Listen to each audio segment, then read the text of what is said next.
इतना बड़ा घटने को अंजाम देना और हत्या कर देना? ये कोई पॉलिटिकल मैसेज देने के लिए किया गया है या इसका पीछे कोई दूसरा कारण है? पॉलिटिकल वेंडेटा है? ये तो इन्वेस्टिगेशन चल रहे हैं, सच सामने आ जाएगा, ये विश्वास हमारा है। लेकिन कोई साधारण मर्डर नहीं है। ऐसा नहीं है कोई मुठभेड़ हो रहे थे, उसका भीतर में ये घुस गया, इसको गोली लग गया, ऐसा नहीं है। एक गाड़ी का सारे चेसिस नंबर बदलकर उसको लाया गया, रास्ता रोका और बाद में मोटरसाइकिल से उसको ऊपर फायरिंग हो गया।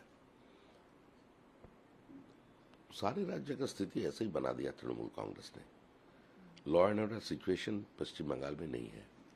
Constitution doesn't exist in West Bengal. यह महाजंगल राज का समाप्ति कर दिया जनता ने ईवीएम बॉक्स में। लेकिन हमारा दायित्व भी ज्यादा बनता है। लोग फिर से उसमें वापस जाना नहीं चाहते। जैसे बिहार की जनता, उत्तर प्रदेश का जनता अपने राजनीतिक रंजिश का कारण लोगों को मारना, उसका खून बहलाना, रोज दंगा फसाद कराना बंद कर दिया। इधर भी हमको वो करना है, जनता की अपेक्षा है और हम लोग आने वाला 7 दिन में ये काम करके दिखाएंगे। ये जो मर्डर हुआ, आपसे बात हुई है पुलिस अधिकारी की, या फिर किस तरीके से आप लोग जो जांच और तमाम प्रक्रियाओं को आगे देख रहे हैं? क्या कुछ आप लोगों की तरफ से स्टेप लिए जा रहे हैं इस पर? देखिए, कल मेरा साथ से एसपी का बात हुआ। एक डॉक्टर ने हमें पहले फोन किया, फोन करके बताया जो 2 गोली इसका सीने पे लगा हुआ है, एक गुजर गए और एक का हालत नाजुक है, हम उसको दूसरी जगह ट्रांसफर करने का सलाह दिया है। तो उस समय शुभेंदु अधिकारी का भी जानकारी नहीं था, वो रास्ते में था, पहुंच रहे थे।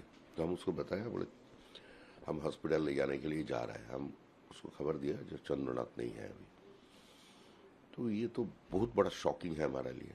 2 दिन का बाद वो टेक्निक सेरेमनी है, प्रधानमंत्री जी, गृह मंत्री जी, सुरक्षा जो है हमारा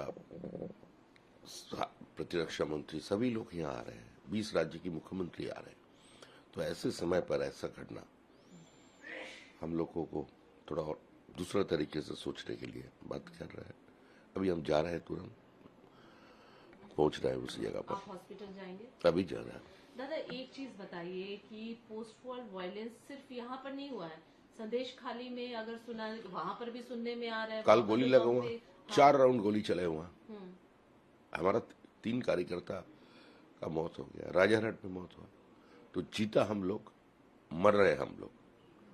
अगर ये जीत तृणमूल का नसीब में चला जाता तो आज तक तो 200 को ऊपर मर्डर तृणमूल कांग्रेस कर देता।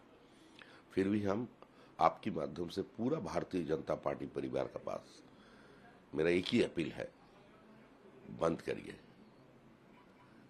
जो भी हिंसा करे आप शांत रहिए।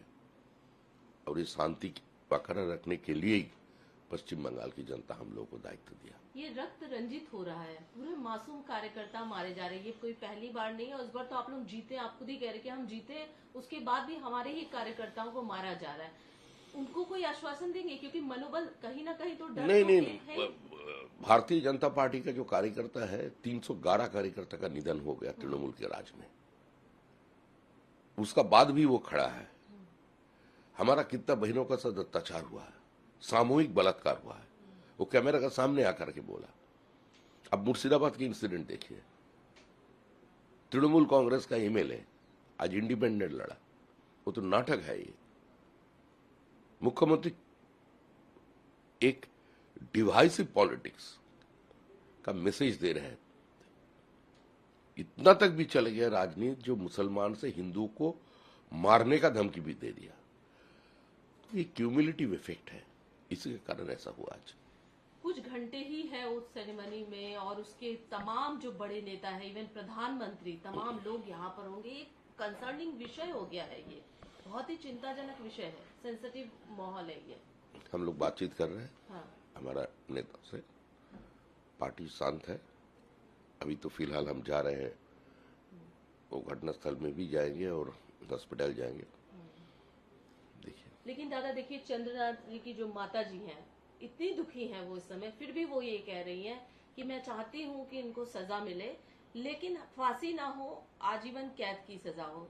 ये देखिए मानसिकता। और उनको वो ये भी कह रही है कि हम शुभेंदु अधिकारी जी के साथ, हम बीजेपी के साथ हैं, उनको पता था, इसी वजह से मेरे बेटे के साथ आज ऐसा हुआ। एक माँ दुखी है, लेकिन फिर भी फांसी की मांग नहीं कर रही है। वो कह रही है कि आजीवन कारावास उस तरीके से हो। सारा पश्चिम बंगाल की जनता आज उसका साथ है। और ये तो एक मिसाल बन के खड़ा हुआ। जो एक माँ ऐसा बात कर रही है, उसका बेटे के निधन की बात। ऐसी महिला पश्चिम बंगाल में है, और इसी का कारण पश्चिम बंगाल पूरा देश में उसको दूसरे नजर से देखा जाता, लेकिन सारे खत्म कर दिया कम्युनिस्ट और तृणमूल ने। टीएमसी ने ट्वीट किया है। टीएमसी ने कहा है कि हम कंडेम करते हैं इस पूरे मामले को और इसमें सीबीआई जांच होनी चाहिए। हमारे भी कुछ कार्यकर्ताओं को मारा गया है। इस तरीके का ट्वीट इस समय उनका भी आया हुआ है। 311 कार्यकर्ता को तो बीजेपी को मारा। आरजीकर का घटना के लिए दायी कौन है? बॉक्टू में क्या हुआ था? 300 मीटर दूर में बैठकर पुलिस कॉफी पी रहे थे और अल्पसंख्यक महिला, बच्चे जिंदा जला दिया गया उसको। एक सीपीएम कपल को पंचायत चुनाव के दरमियान उसको जिंदा जला दिया। यही तो तृणमूल कांग्रेस है। उसका कोई नैतिक और राजनीतिक अधिकार नहीं कोई ट्वीट करने का। एक छोटा सा अंतिम सवाल लूंगी दादा। लगातार ये कहा जा रहा है कि टीएमसी वाले जो है बीजेपी का झंडा लेकर, आप लोग भी बता रहे हैं, जो इस तरीके रातों रात 4 घंटे में बीजेपी बन गए। 4 घंटे में बीजेपी बन गया। और हमारा भी कुछ कार्यकर्ता इसमें शामिल हो गया। 12 बजे के बाद हम कुछ लोगों को पार्टी से निकालेंगे और पुलिस को बोलेंगे उसको अरेस्ट करो।